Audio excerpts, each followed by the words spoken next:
Hello,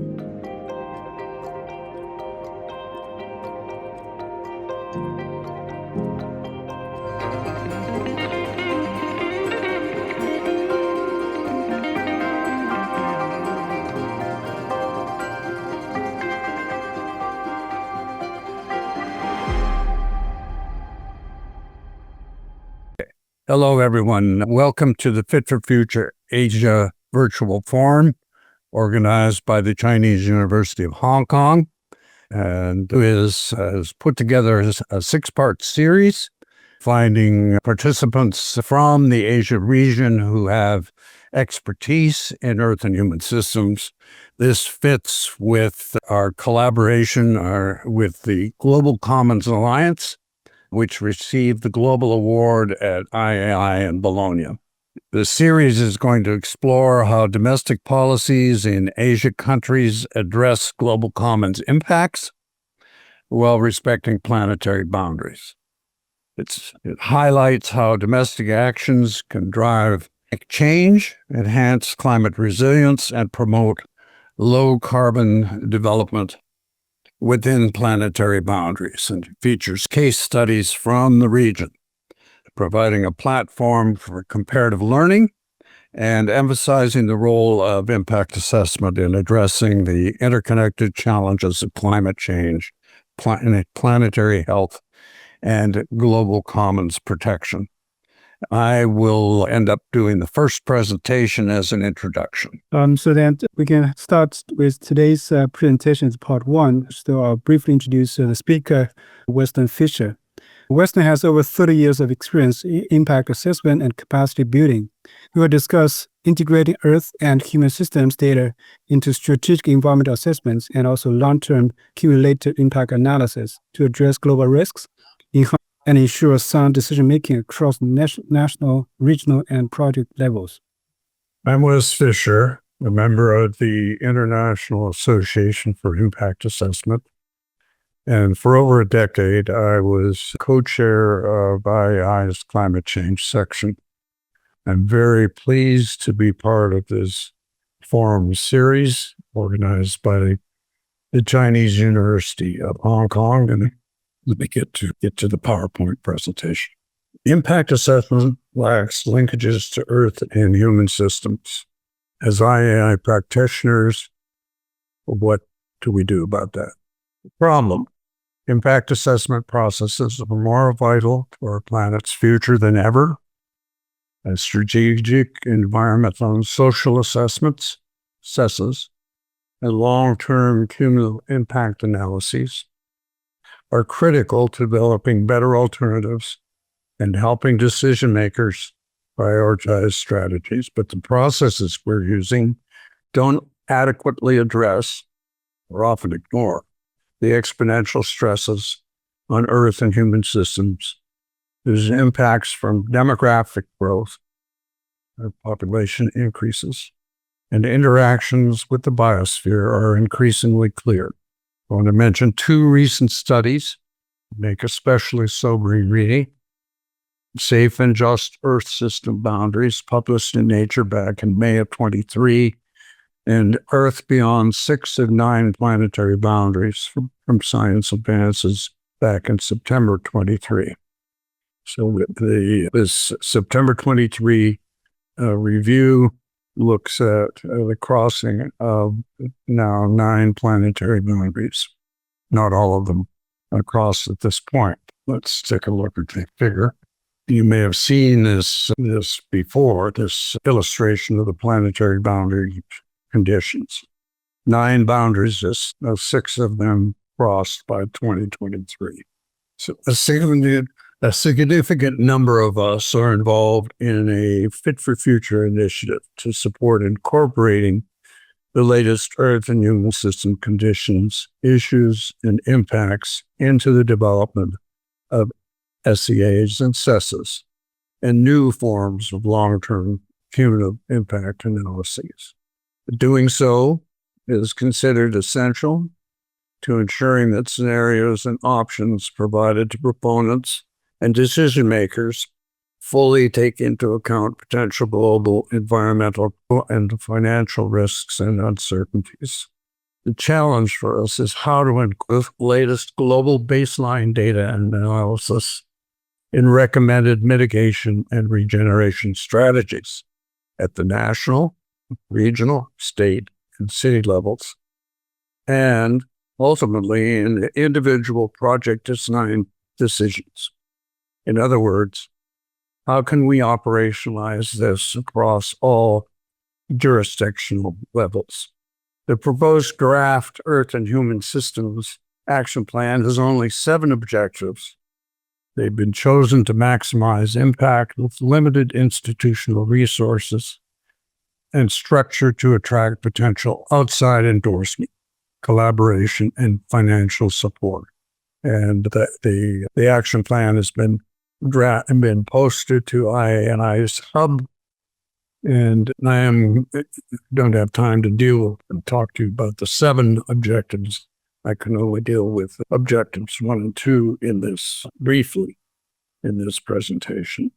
Objective 1 is to develop Earth and Human Systems Guidance for SEA, for SESAs, Long-Term Cumulative Impact Analyses, including in the guidance the latest technological and computational advances in Earth and human system baseline data collection and analyses, science-based targets, advanced scenario building, behavioral science, and artificial intelligence applications. So here's a little graphic on how we might go about developing such guidance. First, you need the latest on model SCAs and SESAs, strategic and environmental social assessments. So once you have those models in a repository, and that's not that difficult to obtain, begin the design process.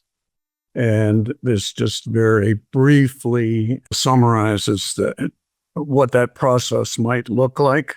It's design, the development of criteria, peer review, revision, beta testing, and eventually ending up with that guidance, Earth and Human System guidance. And it looks like it might be a 2-year process, and it is one in which impact assessment professionals are they're participating in this process, but it's much broader than that, interdisciplinary, involving planetary boundary, cumulative impact professionals, social impact sustainability analysis, and familiarity with emergent technologies in Earth and human systems, baseline data, computational analysis, and artificial intelligence.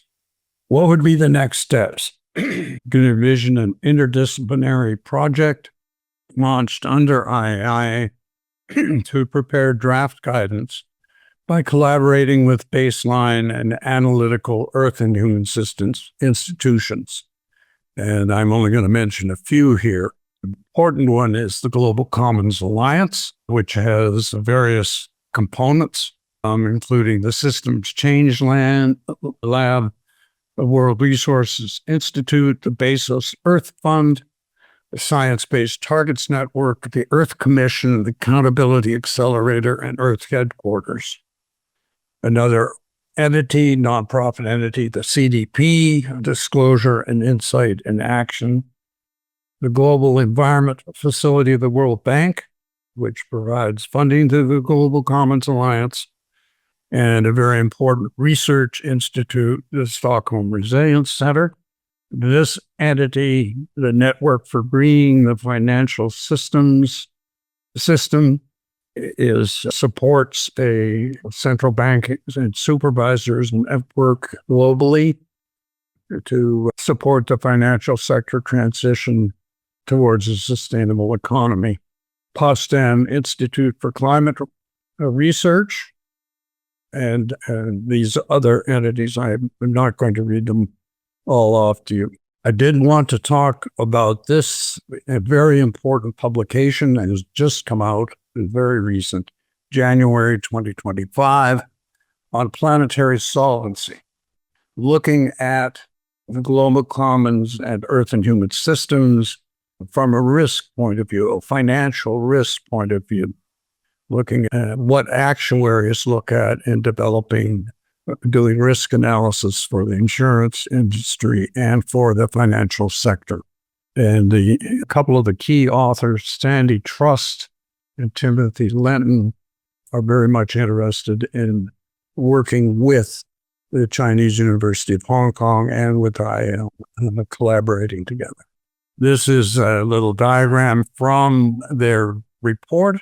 And if you look at this, it spells out resilience, starting with the R at the top, risk-led, E, Earth systems, S, systemic, I, imaginative, L, latest, I, incentives, E, educate, nonlinear, and collaborative. Another important document that I would encourage you to take a look at is on the climate scorpion. The sting is in the tail. Also coming out through the Institute of Faculty of Actuaries, and the authors, you can see Sandy Trust up there and Tim Linton.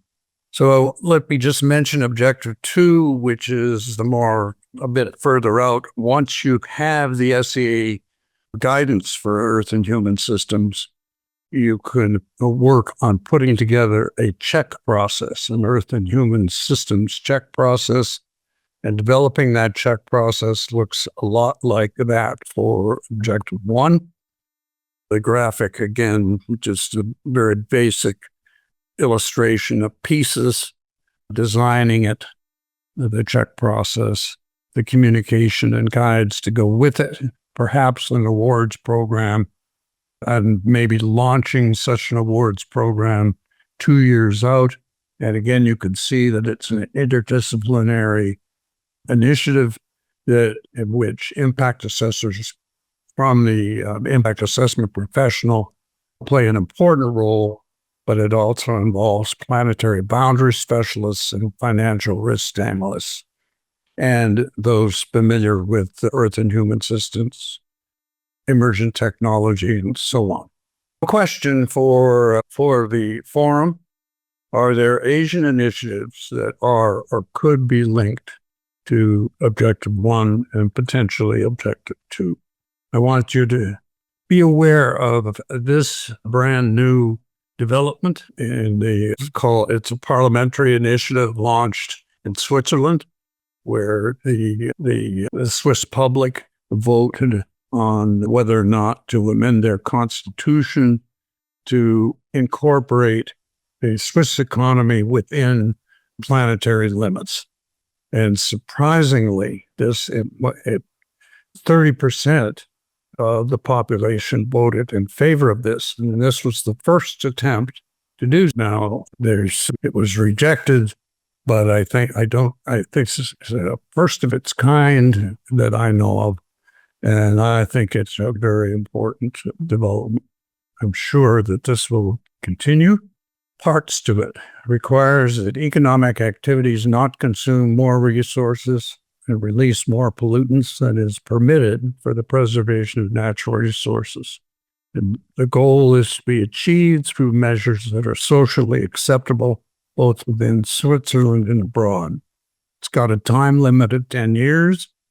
After that, the environmental impact of consumption in Switzerland no longer exceed planetary boundaries when measured by Switzerland's share of the world population.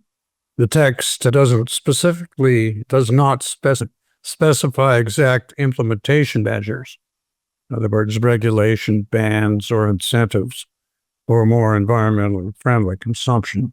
And due to the short time limit, given where we are with planetary boundary conditions, fast-track measures would likely be required. So that's the presentation. And to get in touch with us on this and the Fit for Future initiative of IAIA, you can contact Stacy Finneran, who is a co-coordinator of the initiative, or myself. And we encourage you to become part of the initiative by going to the hub or by contacting me directly at the address above. And we'll be posting this presentation so you can go through it at your leisure. So with that, I am very excited about what Wang Chu and others have been able to organize into this very, very important and informative series. Thanks again.